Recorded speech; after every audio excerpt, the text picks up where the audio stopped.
ये कहा जाता है इंडियंस की तरफ से कि श्रीलंका लंका रावण की नहीं है। इसका बेसलाइन क्या है? What is the baseline for that? Today's Sri Lanka is 100% Ravana Lanka. There is no doubt about it. Lanka हमारे से 100 योजना दूर है, 100 योजनास दूर है. Do you mean that tree is spread across 1200 kilometers? We are doing the wrong interpretation of what Valmiki said in the Ramayana. He talks about the flora and fauna of those days. He gives lot of astronomical, celestial positions of those days. Sir, आपने तो इतनी सारी चीजें भी, इतनी सारी researches भी publish की हैं। सबसे पहले आपसे समझना चाहूंगी, ये जो विवाद है जो लंबे समय से छिड़ता रहा है, ये कहा जाता है इंडियंस की तरफ से कि श्रीलंका लंका रावण की नहीं है। इसका बेसलाइन क्या है? What is the baseline for that? Well, if I have to give a one-word answer, one phrase answer, today's Sri Lanka is 100% Ravana Lanka. There is no doubt about it. So I repeat it. Aaj ka Sri Lanka is Ravana Lanka. No doubt about it. Now the question comes: why there are so many confusions, and how can we slowly decode them? So, if I have to say, then there are many reasons. For example, the first question, what normally people have it in their mind is, as per the Ramayana, be it Valmiki Ramayana or any other Ramayana, Lanka हमारे से 100 योजना दूर है, 100 योजनास दूर है. So, and they have done some calculation and started saying एक योजना का मतलब 12 kilometers है. So, so 100 yojana or 100 yojanas means 1200 kilometers. So, but distance between India and Sri Lanka is less than 40 kilometers, around less than 35 kilometers. So then how can today's Sri Lanka be Ravana Lanka? This is one of the points what they normally raise in a very blurry and way. Let us try to decode that. See, first of all, Valmiki Maharshi usage of this Sav Yojana, that Sahasra Yojana or Shata Yojana. Sahasra Yojana means 1000 yojanas and Shata Yojana means 100 yojanas. This terminology is very often used in a poetic sense. It should not be taken as a literal sense. For example, so now when we are talking about Hanumanji crossing the ocean of 100 yojanas, so let us go a little before. Let us go a little before.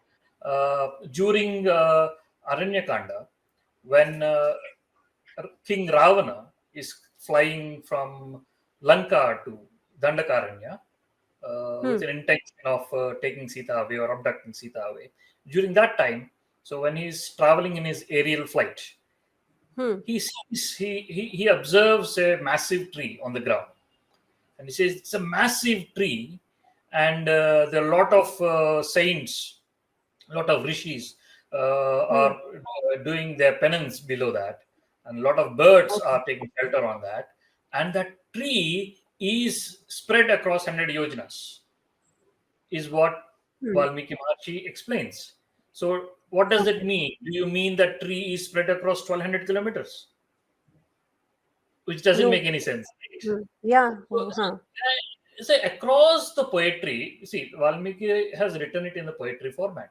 So whenever he wants to say it is big, he used the word Shatayojana or 100 yojanas.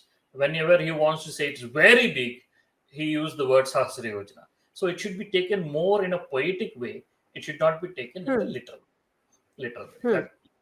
So that should be answering your question, because if it is true that it is literally 100 yojana, literally 1200 kilometers, then there should be a tree also which is spread across 1200 kilometers, which means almost covering from Kashmir to Kanyakumari. If this is wrong, so it should be taken more poetically. It should not be taken literal. So basically, you are saying that we are doing the wrong interpretation of what Valmiki said in the Ramayana. Exactly. See, basically, Valmiki Maharshi has written why Valmiki's Ramayana is so popular. So, the way he wrote the script itself is one of its kind in those days. No one has written a script in that style. or no one has composed the script in that style, because in those days it's more of oral tradition. No one has composed the script in that style. So let me put your point.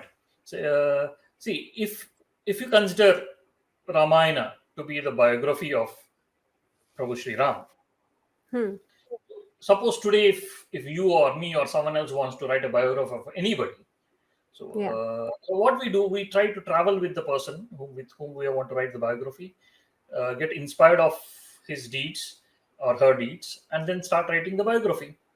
Or else, if we are writing the biography of someone who is no more living with us, say example like Subhash Chandra Bose or someone, so then you try to understand the earlier writings of it, or you try to go to the places where he have visited, you try to visit his successors who are living today, try to up some information, and then you start writing the biography of it, of him. But Maharshi Valmiki has neither done any of these. He didn't travel much with Ram. Only once he visited, only once the encounter happens during the travel.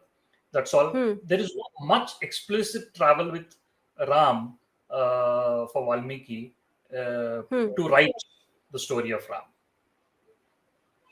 And secondly, he is living in the contemporary time. He is living in the same era of the Ram. So for this, the answer is, if you observe the first few slokas, of Valmiki Ramayana, Valmiki is searching for someone. He is searching for someone of this set qualities, superlative in everything, who is very handsome to look at, who is very courageous, who is very dharmic, who is very loyal, who is rightful, who doesn't get angry generally, is very calm. But if in case he gets the angry, even devatas are scared of. This kind of all superlative. And is there any person who is living today? Is what Maharshi Valmiki is searching for. What does it mean?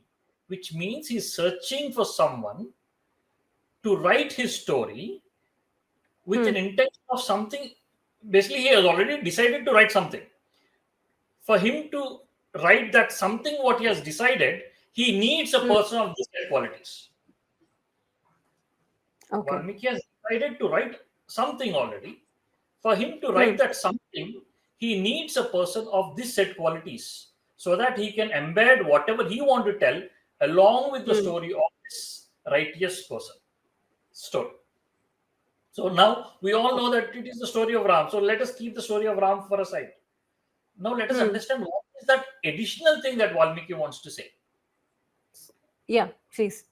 So what is that additional thing what Valmiki wants? So along with telling the story of Ram, Valmiki has embedded the geography of those days. If you observe the Kishkinda Kanda, Sarga 40, 41, 42, 43, the narration of the entire geography is there. Entire geography is there. And you compare it with the modern age, it tallies mostly 70-80% of it. It exactly tallies with the modern geography. So he talks about the flora and fauna of those days. He gives a lot of astronomical, celestial positions of those days, which means he's embedding the things. So he talks about the women freedom of those days. He talks about the taxation system of those days. When Vishwamitra is teaching weaponry to Ram and Lakshman, all of a sudden Valmiki diverts from the main topic, and he only tells the different types of weapons for chapters together.